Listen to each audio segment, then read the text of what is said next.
Larson, Yes. Peter Stewart, Here. Mark Eastman, Here. Kathy Downs, Here. and Ed Rankin. Here. Item 3 is budget presentations. So, Yes, the overall budgets for sewer, marina, and general fund will be discussed over the next month.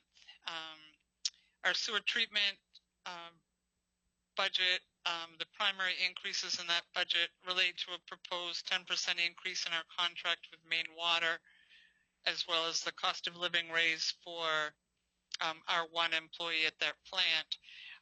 We do have a reduction in that budget by approximately 20% for the electricity related to the treatment plant itself, and our increased revenues resulting from additional users will result in no need for an increase in the sewer user rates for another year. The last rate increase was in the 2015-16 budget when the treatment plant funding was coming online. So that will remain at the 929. There's really not a way to make our expenses for sewer treatment much lower than what they are. The marina budget is funded entirely from fees associated with users of the facility.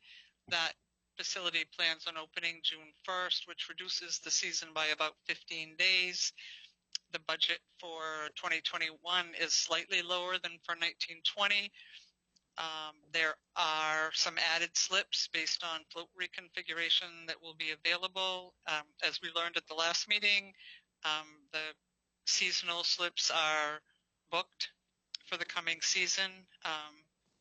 We haven't had cancellation vacancies. We had one cancellation according to Rich, and that was filled by one of the people on the waiting list. So the marina budget is also stable. The general fund, as it's presented, shows an increase over last year related to a number of items that rest pretty squarely within the public safety realm, related to the inclusion of additional patrol officer, which I talked about last fall when we converted to public safety. It also accommodates the contract that was negotiated last year that made our public safety personnel wages competitive with those in the region. And the third is the addition of 7-day-a-week per diem as an addition to personnel and fire EMS to help offset that. The other budgets in most departments are flat or reduced in many areas. The budget does contain the 3% cost of living adjustment, which was the negotiated for all the unions in there. The assessing budget includes something that, even though the assessing budget is only up $500 over last year, it includes the setup and the redoing of our maps and the setup of an online presence for all of our assessing information, which was one of the goals of the council in making our information more available to people when we weren't open. So that is that. And while there's a proposed increase, I am not proposing an increase in the mill rate. I'm not proposing a decrease either, because I'm not a fan of a brainwave kind of, if we artificially lower a mill rate, and all that means is next year it's going to have to climb to accommodate services that you provide. But I look forward to discussing this budget with you, and a general process has been that we go through each budget on the budgets that are on the night that they're scheduled for. Counselors ask questions, provide commentary, and then final decisions on where you want to end up are done at the meeting when you schedule a public hearing. That's when you do any changes but you generally listen to the whole budget first before you make any proposals. But that's just an overview.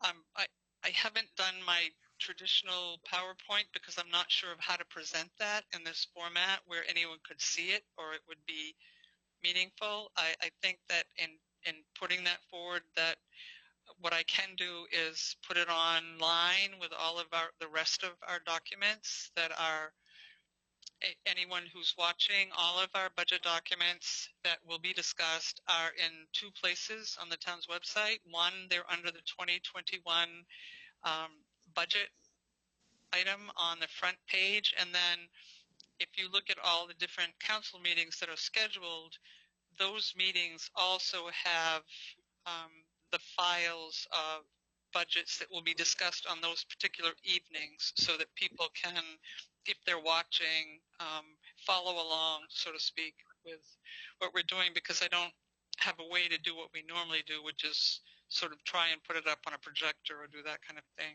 in this environment. But as I So said, if it's possible, could you maybe do some type of PowerPoint though and put it in those two spots? absolutely. Yep. I think those do give a nice presentation that's sometimes easier to look at than a spreadsheet. Well, I am updating that based on what I have in this budget, but I just wasn't quite sure how to do it here. It'll go online, but I'm just letting you know. I don't know that there's a way I can present it in this environment other than to put it online and to do what I've been doing with our meetings recently, which is also posting our agendas on Facebook and directing people to the website to find the rest of the information, just as another way to try and gauge. I think if we can, as many avenues as we can have for getting information out there would be great. So thanks. I will do that. Any questions before we get to the meat of what we're here to talk about tonight for this? What Sue just talked about, where we're at and where we're going to go. Comments? All right, the next item on there is streets and roads. Jay is here to discuss particulars. If you'll note, the primary changes in this are the wages increases and then the decreases in paving price and a couple of the vehicle fuel as a result of the changed pricing structure that we got, so that the net impact to this budget is a reduction of a little over $12,000 as presented.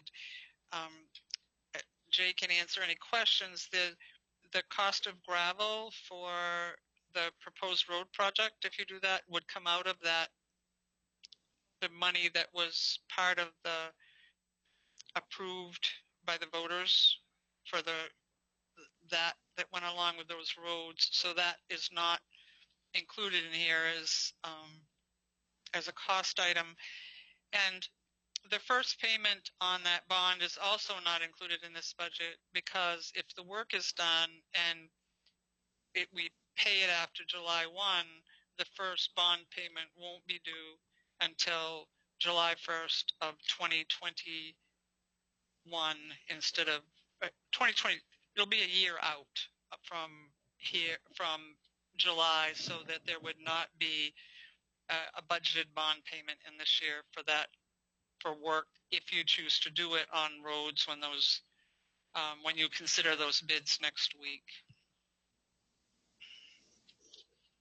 All right. Does anybody have any questions? I can go around the room and ask, or people can. Kathy, do you have anything for Jay?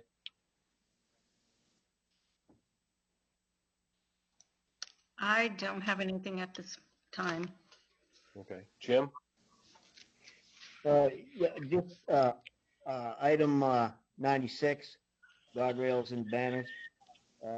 It, it had $5,000 last year, and, it expended 0. Is there a reason that it's, that, that 0 is there? Was there just none that had to be replaced, or are we, is that normal? Does it normally go that small an amount, or?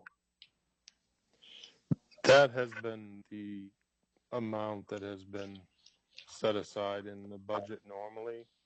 Mhm. I intended to do a section of guardrail last year, and it got away with us. Oh, got away from me when I tried to schedule it. They told me it was too late and to try it in the spring. So I haven't. I still have some time. I could try to spend some of that money this year, but Yeah, In their, I see it. in their, Okay, Go ahead. good. well, I I asked see that people to it- stop spending money a while ago, so that's Yeah. part of what's going on here too. Okay, thank you. Anything else, Jim? No, I just, that one item. Okay. Ed? No, I don't have any questions right now, Peter. Paul? On this one, I'm okay. Mark? None here.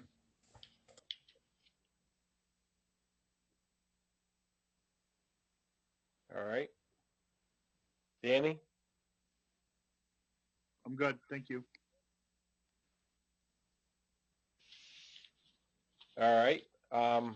The next item, if we have nothing on the streets and road, is town garage. Whoa, I'm sorry. Oh, sorry, I'm just flipping pages. Sorry. Oh, okay. The town garage budget is again pretty stable. The heating fuel has been over budgeted, and with prices the way they are, I brought that down a bit in order to accommodate that. The reason electricity looks so odd, that $4,000 budget and only a $154 expense, is that the revision energy 12.4 cents a kilowatt has not been applied to that account yet. That will get, we get a bill and we have to break it down through the whole system, and when that does, it will come close to the $3,500 for the entire year. It just hasn't been posted at this time. Again, this budget is down a little over $3,000 as a result of the electricity and the heating fuel reductions. All right. I'll just go back around again. Kathy, any questions on this? Just a question, Sue, on that heating. Is that because the price has gone down? Yes. And you feel comfortable with that, with reducing that? Okay. That was my only question. Okay. Jim? No, nothing at this time. Danny? My only question was about the electricity, but you answered it. Thanks. Paul? I am the same as Mr. Ormsby, and that question has been answered, so nothing else. Ed? Nope, my question was answered. Thank you. Mark? Nope, I'm good. All right. And just this is as a side note too. My hope is that when June rolls around, we can get together in a room when we're having these discussions. This is a tough way to do budget talks. I'm finding that out just sitting here watching this for the first time doing this, and my hope is that when we get to the June time frame, we can figure out a way to get together to be able to do this and have conversations. I think that we may be able to have in a better way. So I just throw that out as an editorial comment more than anything else. It is a bit awkward trying to gauge body language and feedback over a screen with all these spaces on it. So yeah, and it's tough. And it's tough not having going through 3 different screens, trying to get all the information, trying to write down notes that I had and look at those, and without having the stuff in front, and then having the conversation back and forth. So my hope would be that at some point in June, when we get ready to go, we can get everybody in the room. But as always, I do appreciate everybody's working here, trying to get things done. So the next thing was the Peter. transfer station. Peter, I just had one quick question, if I could. Yeah. I just happened to think, and it's probably been addressed. It's not coming to me right now. But if we do the loan for the road, Sue, wouldn't be under the streets and ways? No, the loan wouldn't appear until that's bond proposal is not part of your operating budget. That Okay. referendum issue is a separate item that was an approved expenditure, not as part of your general operating budget. Okay. That capital project is what that is. All right. Thank you. And I guess before we go on to transfer station, one of the questions I'll ask Jay is probably jumping ahead, but what do you see any big capital projects that you're going to be asking for?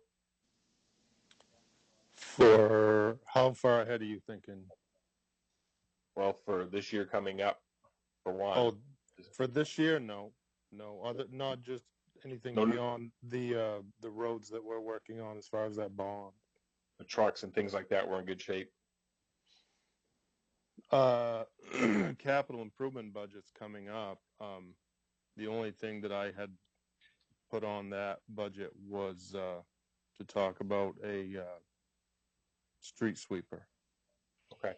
Our And big, I know we're jumping ahead. I just wanted to try to get my mind wrapped around that. Thank you. but that's all. going to be a discussion. It will be. street Thank you. All right. Transfer station is next, I believe. Yes, the transfer station has an almost $20,000 reduction, and what we've been able to do in the past couple of years, if you note, it's the budget for this facility has gone down every year as we've refined what our actual trash tonnage looks like and what we're actually transporting. So the reduction of $13,000 in the tipping fee line item is a reflection of how much trash we're receiving, how much is going out as recyclables, which is at $35 a ton, as opposed to trash, which is $74 a ton, and trying to budget more closely. There's generally been a significant amount of money left in transfer station, and this was a pattern for a long time. I didn't start it, but it has been. And so what happens is those feed fund balance. And so when you budget closer to your actual expenditures, you're not feeding fund balance in that way. You have to think about what you're adding in through either an overlay or a discussion of how much you think you really need. But this is a more close approximation to your actual expenditures in this budget. Many things had changed with the closure of the mill and other things that hadn't been sort of built into the system that I took some time trying to make sure that we were not budgeting, and that's what's happened in many of these accounts, that we're not budgeting more than we're actually going to expend, with the understanding that in doing that, we're also not going to feed fund balance in the way that the town has traditionally done that over time by amounts left in budgets at year end. That's just a caveat on why this looks different, and that this budget is a truer reflection of the actual expense that you'll have, as opposed to what's happened in the past. So again, it's a reduction overall. but it's not a reduction that's going to go charging back up next year, unless we get something that generates a whole.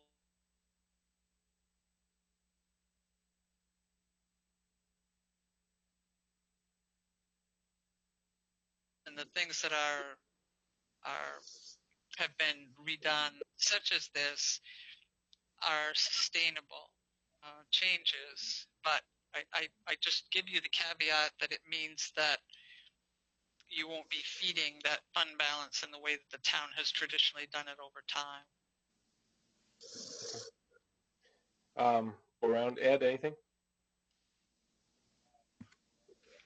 No, I'm good on this one. Kathy?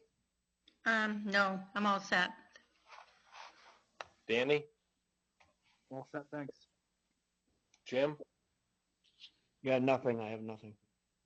Paul? I'm good, thank you. Mark? Nope, it looks good. Sue, real quick, how is Fiberite deal working out? Are they back operating, and do we expect that's going to continue in the way that it's been working for us? I believe so. They are back operating, and they're also soliciting more recycling from communities that didn't sign on as members because of a contract that they now have with a company out of state to provide pulp for processing that they have. They have done some refinancing in the middle of April of this year. Our costs are consistent. There's been no hiccup in terms of pricing to us, or we get our quarterly rebate of $5 a ton on what we pay for solid waste disposal.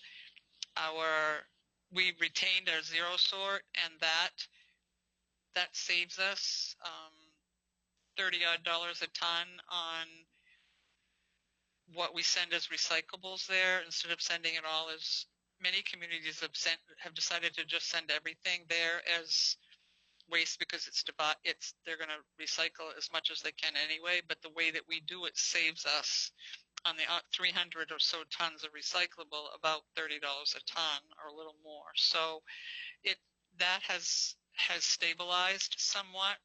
They had a fire that put them down for a bit. As I said, they've had some financing restructuring that has stabilized things a good deal. I don't anticipate that there's going to be a hiccup in our trash situation or the pricing that we have for that. Okay, thank you. Next on the list was general assistance.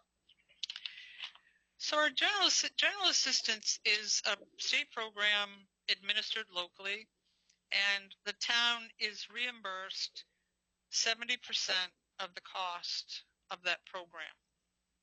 And so what you see here as a budget of $8,000, if we spent all of that, the town would receive 70% of that as reimbursement.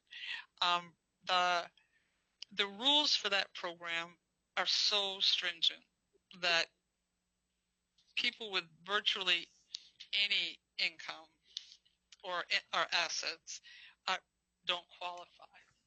And so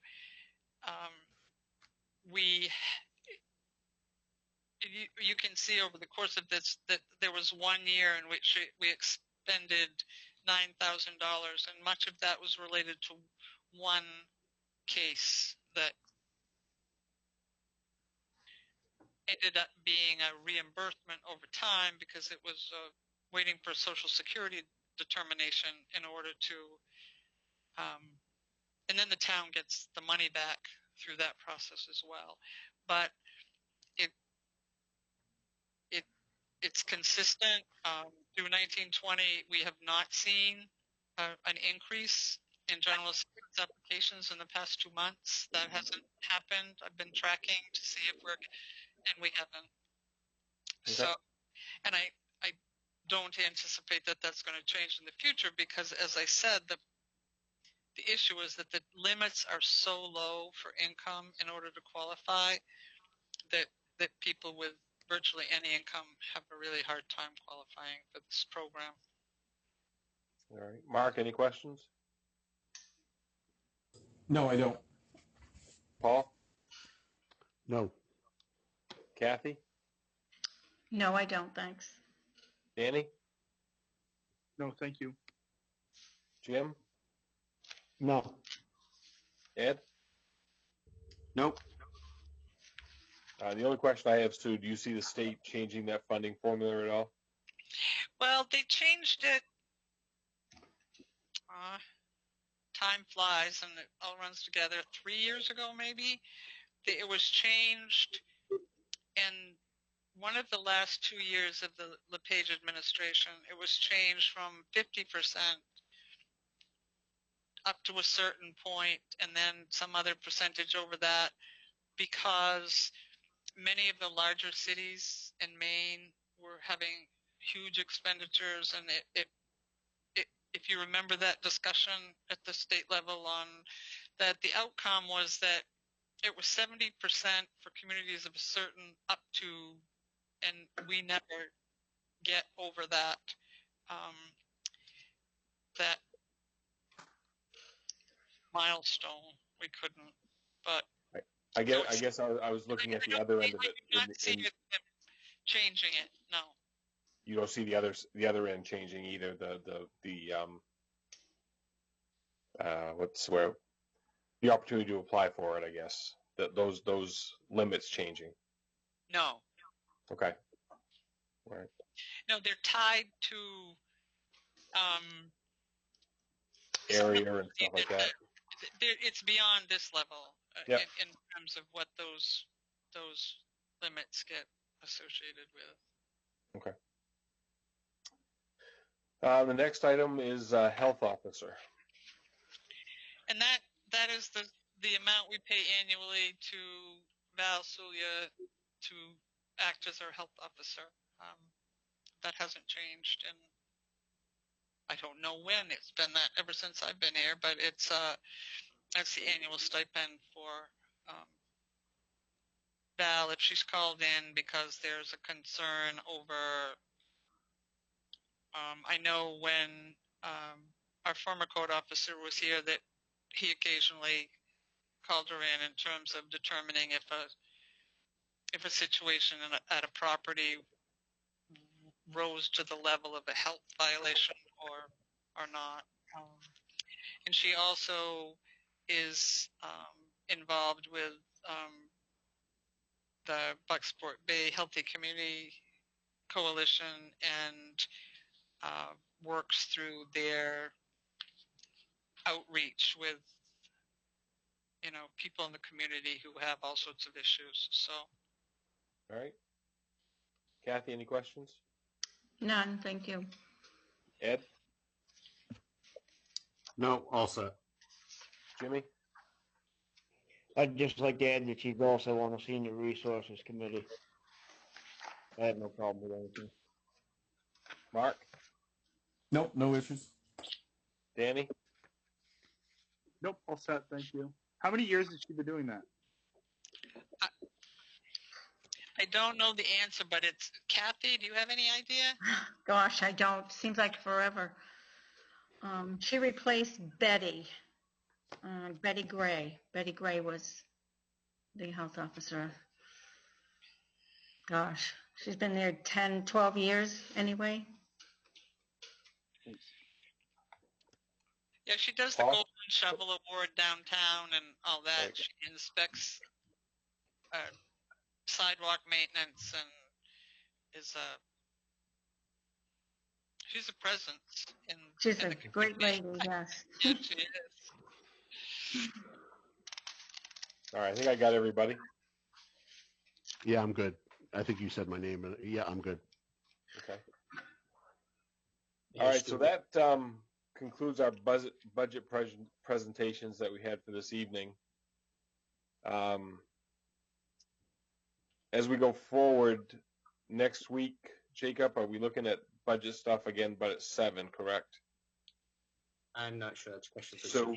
I'm sorry, Sue. Yes, it's a council meeting, but it also includes protection, fire, ambulance, EMS, all of that. And Okay. Public Safety Director Gagan and Deputy Chief Denning and Winchester will be in one place where they're hooked up with us, so you can ask questions and talk about their budgets. But that is And we normally do those at the end of the at the council end of meeting. the regular meeting. Yes. Just to give everybody a heads up when we get there. So, okay. All right. The next item on this agenda was traffic route MDOT Central Street Bridge project. We were contacted by DOT. They're replacing a culvert on Central Street, and in order to do so, they have to shut down Central Street for I believe it was 2 to 4 weeks. Is that? Yes, it's actually a small bridge right near the end of Broadway Central intersection. They're fixing a head wall and some other things to do with it. I'm not sure the total details. But they had proposed what they tried to make the least difficult rerouting of traffic coming from Central Street. And you have a copy of the map that shows that they've moved beyond the in-town streets to Nicholson as the going up around to Broadway and out in that fashion.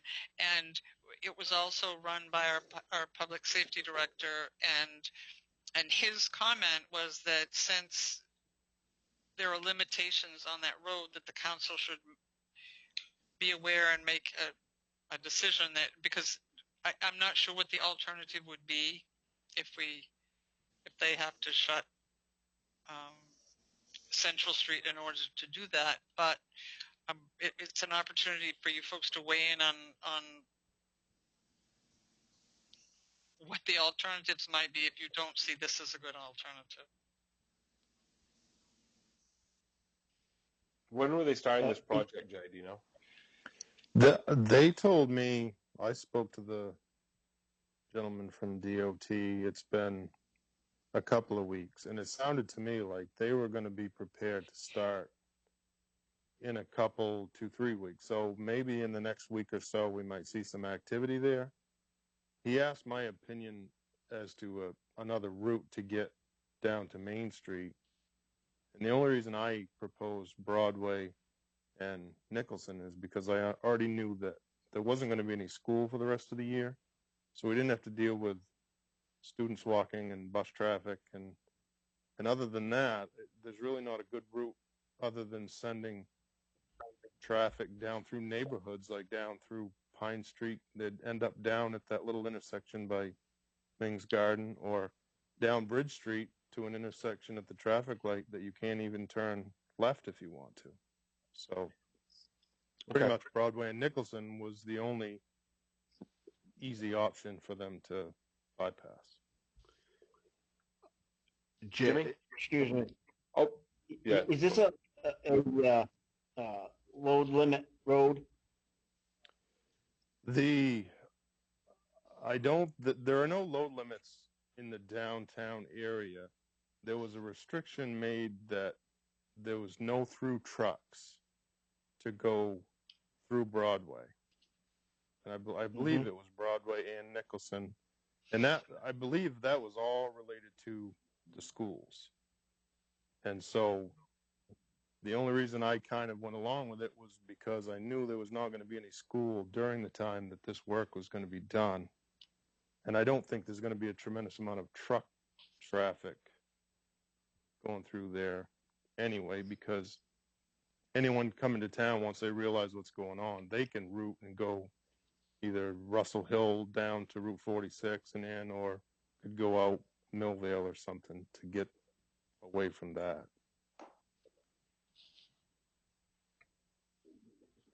Jim, anything else on that? No, I was under the impression that if you had a load of wood out by the or the water line out there, the pipeline, the route out was to come in on Central down to Main Street.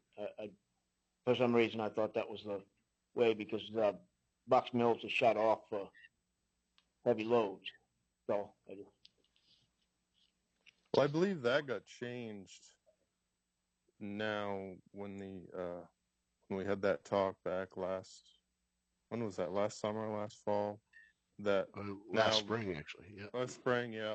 Yeah. That now it's not restricted for travel in town. It's just restricted for through traffic vehicles going from one town, skipping through ours to get to another. You know, that was what the through traffic meant. So. Yeah. Paul, do you have something? I just had a question, and I don't know that this is a fix or if it would make the matter worse, but I am curious about it. There's already, depending on the time of day, if you are down at the bottom of Nicholson Avenue, you can have a line of cars going up the hill or a line of, that can be a tricky spot. I don't know that this is a fix, but I don't know. I'll ask the question if there's been any conversation around perhaps of putting a temporary traffic light at the bottom of Nicholson Avenue, so that if there is increased traffic coming down the hill, at least at some point that flow would go both ways. Because depending on the timing of this, I know a lot of tourism probably is going to be slowed down here if this doesn't clear up in the next 30 to 60 days. But you're still going to have a fair number of cars coming through there.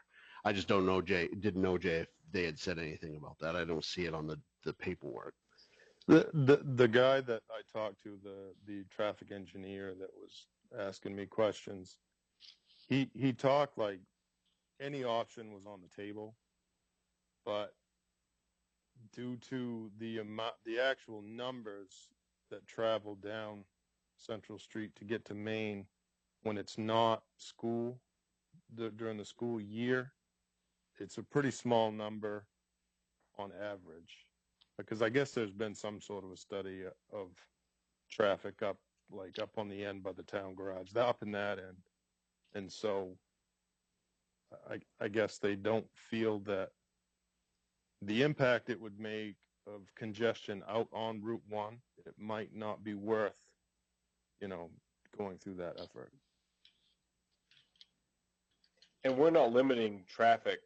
I mean, we're talking more truck traffic. A local person that knows the roads may end up cutting down School Street or Bridge Street or someplace else anyway to get down to Main Street instead of going all the way to Nicholson, correct? Yes, and that's what I truly believe, that once people are impacted one time and they realize that's going on, they're either going to take a total other route or they know the neighborhood and they can zip down a side street and go around pretty quickly. And I did have a conversation with I'll go around the room, but I talked to Chief Gagan about the traffic light, and it was the same answer, that the traffic study that was done on off school times, the amount of traffic wouldn't impact with the other exit points that would be off from Broadway if they needed to get there. So for the cost of a light, because a light is pretty expensive, because they actually talked about wanting to put a light at the intersection of Broadway and Central. Yeah, that was a pretty expensive deal too. So. Yep. I just got a message from Chief Gagan, just saying that his concern was that the council was okay with the idea that trucks would be on Broadway, and that they get complaints on Nicholson now, but he agrees that it's the best route available in terms of overall, not to route traffic that may not be as familiar with the community down in through the in-town streets. That would be a more difficult application. And it may be a signage piece, something, coming out from East Bucksport, that if somebody's coming that way, they may just put a sign out there that says detour ahead, or I don't know, or go down the Russell Hill Road. Ed, do you have anything? No. I think it's probably the best option. I just think we should keep an eye on speed and things, where especially where school's not in session. I've seen it myself a few times where people forget that it's 25 miles an hour through there, and you still got people out walking. It's still kind of a popular place around town that speed should be watched. And if Chief Gagan is watching it, I'm pretty sure he's going to take that one under advisement for us. So, Danny, do you have anything? Well, I guess, Jay, you mentioned some of those before. Would it be, feasible to put a truck traffic, at Russell Hill Road and send them down towards 46? I think that they intend to potentially do that. Okay. And I think the amount of actual trucks is going to be a very small number compared to the just regular passenger cars. Okay. Thank you. I believe they're going to start signage a ways out. So depending, we could certainly ask them to put a sign out so that Russell Hill was an option for people who were maybe coming that way. You know what I mean? Move that. Yeah. You know. Yeah, that might be a good idea to have, like you said, have it out there so that people know they can take that route. If it'd be easier than. To get up to 46, yeah. Kathy? No, my question's been answered. Thanks. Mark? Same here. Jay, do you know how quick the signage will go up for this project? Will it go up a few weeks in advance? I It will likely am not go up. sure. I'm sorry. It will likely go up in the next week or so I told Mr. Allen that I would let him know tomorrow what the council's was in. Chief Gagan said that the mobile speed sign on Nicholson Broadway, if during this, to help with the concern about reminding people what they ought to be doing. I do think that it's not common practice to put up signs for a temporary change too soon, before you're going to start work. You want the signs to be, explaining what's happening right now, not what's happening, and they try to take them down immediately after so that people aren't confused. Is the general census of the council okay with the plan that's going forward with routing traffic for the most part down Nicholson, and if we can get the truck traffic? And I agree with Jay that once a truck decides to go that way, they're going to find a different route anyway. So, but I think we're looking forward to make sure that it's okay to, if somebody ends up going that way, that we're going to allow that for this short amount of time. Yep, I'm fine with it. Yeah. Yes. I'm good. I'm good with it. All right. Does that help, Sue? That does help. Thank you very much. I will let him know. Okay. Before we adjourn, next Thursday, I believe there is a regulatory review at 6. Jacob, is that Sue? No, nothing. We put off our committee meetings until the end of this. Stay at home. Stay at Correct. home until we're meeting in person. I would note that I sent you all the services committee survey, the Yes. surveys themselves, the spreadsheet, and then the statistics from that, so that when services or you want an agenda item related to any of that information, it's now in a coordinated form that would be easier to talk about, I think. So. Quick question regarding that, Sue. I just happened to think of it when I read your email. If we do, because I think we have the second reading of releasing emails between counselor and manager. Yes. For items like that where there's people's personal phone numbers, what do we do about that? Well, the forms that I gave to you are not necessarily public information. Well, I shouldn't say that. Everything that comes to us is public information, but I wouldn't, we could certainly redact phone numbers. Addresses are one thing, but redact phone numbers if, from that spreadsheet, if, you know, in terms of posting it.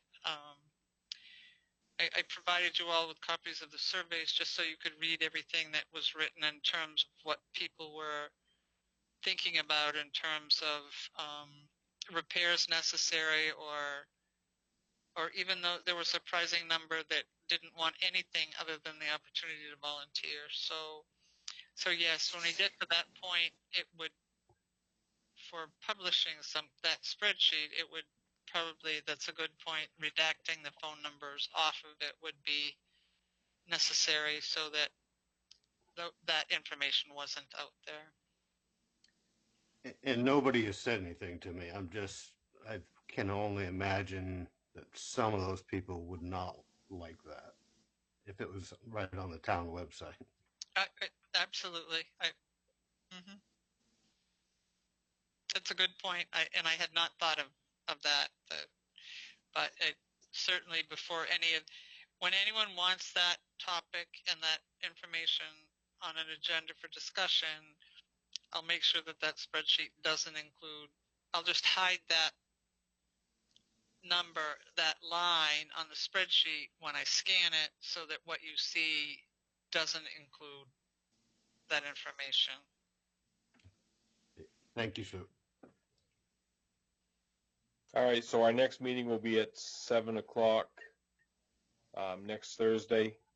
It'll be a pretty full agenda. Thanks everybody for getting their evals and stuff to me. That'll be part of the agenda at the end. The budget stuff will be at the end, and a fairly full agenda. And I assume Sue will get that out the first of the week, and we'll go from there. So nothing else on this agenda. I'll take a motion to adjourn.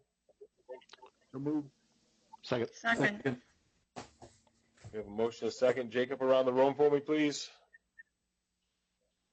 Just real quick to answer a question that one of you posed. The appointment date that I have for Val was in October of the year 2000. So she's been at it quite a while. Yeah. Okay, Councillor Ormsby. Approve. And Paul Bissonnette. Approved. Jim Morrison. Approve. Peter Stewart. Approve. Mark Eastman. Approve. Kathy Downs. Approve. And Ed Rankin. Approve. Have a good night, everybody. Thank you. Thank you. Thank you. Night. Thanks, everyone. Have a good night.